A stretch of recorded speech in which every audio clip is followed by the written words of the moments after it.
Well, I don't think anybody's ever actually going to see any of these, but people always tell me that I have the craziest stories they've ever heard. So I thought, why not start recording them so more people can hear them?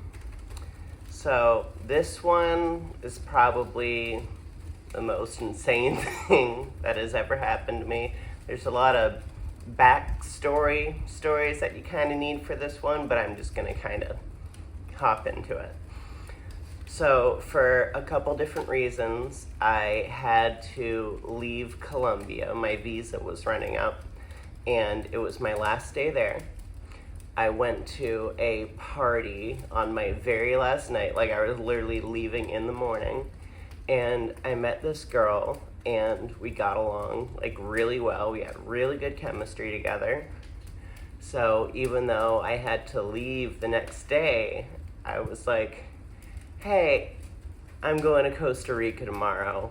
I don't know how long I'm going to be there, but come with me, Let's have this adventure. Let's see where this goes. I just want to see what happens. So she said yeah, and we decided that we were going to spend some time together in Costa Rica. I went out the next day. She still had to pack up and get ready. So a few days later, she's at the airport, about to fly over. And I'm talking to my friend about it, and he says, well, she won't be able to get into Costa Rica because Colombians need a visa to go to Costa Rica. So I call her while she's already at the airport, and I say, hey, apparently you won't be able to actually come here because Colombians need a visa. What is a country where you don't need a visa to get into? And let's go there instead. I had no specific ties to Costa Rica. And she said, Mexico, let's go to Mexico. So I was like, okay, Mexico it is. I switched her ticket. There wasn't that much of a fee to switch it around if it was through the same airline. And we end up meeting up in Mexico City. So we hang out there, we get some tattoos together, we get different tarot cards, but we only got the tarot cards because when we got there, she asked around and said, I really want to see, and this were her words, not mine, but she wanted to see a real bruja. Now, that word has a lot of cultural significance in Mexico where, it doesn't just mean a witch or whatever you want to call it. It's a very much a real thing in their culture. So I don't want to use that word lightly, but this is how this person identified and what they practiced. So we went there, we got a tarot card reading. Both of us ended up getting tattoos from that tarot card reading. I got the Fool. They got, I think it was the Magician. I can look back in photos and find it out if this ever actually gets fleshed out into a real thing. But at the end of the session, she had the bruja do some type of, I don't want to say spell, but some type of blessing, I guess. And my Spanish wasn't so good at that point because I'd only been living in Colombia for about 9 months, so I hadn't gotten to the level where I would call fluent yet. I was pretty far from it. And because Mexico has such a different accent and dialect, I didn't really understand what they talked about beforehand or what she said. But anyway, she gets this done. It involves some type of aerosolized spray. I don't know the exact details of what happened. So this sounds like I'm going into too much detail there, but you'll see why later. So we go back, we have a great time while we're there, but for the last couple of days, she is acting different, acting a little sad. And she's been talking to this guy who she says is her ex-boyfriend. So, there's just a whole, something's not going well, and she doesn't really want to tell me about it. So we end up, splitting up for our last day in Mexico. She ends up going home. Right before I leave Mexico, there's a whole other story that I'll get into in a different video. But, she goes back. We're texting just a very little bit afterwards.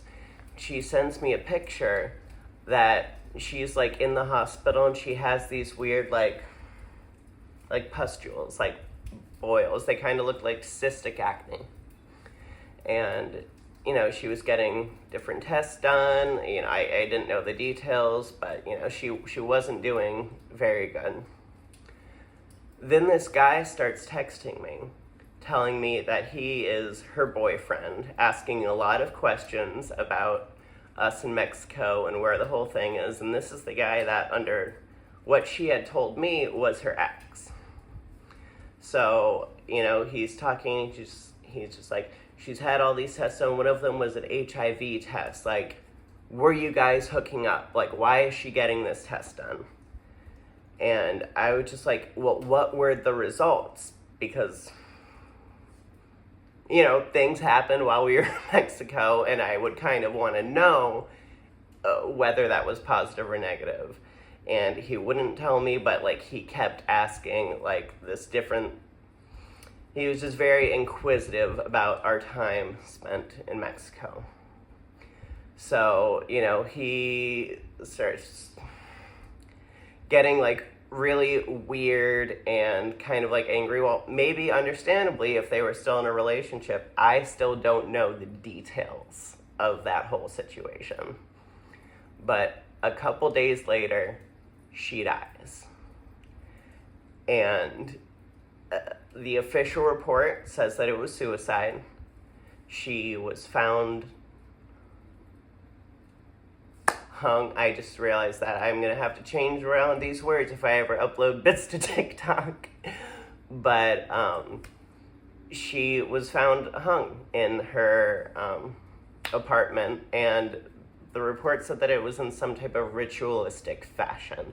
Like, there were, like, symbols or something like that. I don't know the details. But it was exactly 1 lunar month after the reading that we had done together, which I don't know if there's any connection there, if I'm just grasping at straws to try to put stuff together, but it seemed weird. And although the official story was that she unalived herself,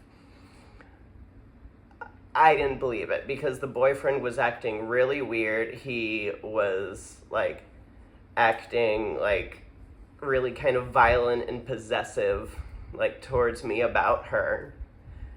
And it wasn't good. So I started talking to the family, and they were like, we feel like something happened in Mexico that, like, you caused, and that's why she ended up doing this. And I was like, we had a really great time in Mexico. Like, I don't know if you talked to her while she was here, but, like, nothing bad happened to us when we were together. Like, I don't know if you want to talk to the person she was with for the last day. I don't know the specifics. I don't know who that was. But around this time is when the boyfriend starts, like, sending me death threats, saying, if you ever come back to Medellin, I'm gonna, and I, have a bit of fear for my life surrounding that whole situation. Now, I ended up just telling him to go fuck himself, and that I would be coming back to Medellin, and I did. I went back and lived there for a few more years. But I still believe to this day that he actually caused her death, because it's this guy who was clearly very pissed off at her and the entire situation, and sending me death threats. And this woman is and it's in Colombia.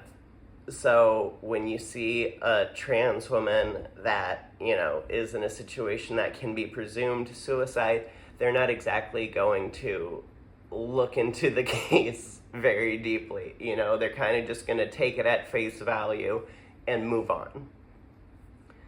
So that is pretty much the end of it. I really think that this guy actually ended her, like, I ended up contacting the police and telling them the whole story. Now, I didn't have his full name. I tried extensively asking the family if they could tell me his real name, because all I had was his Facebook, which was just like some initials and apparently a fake last name.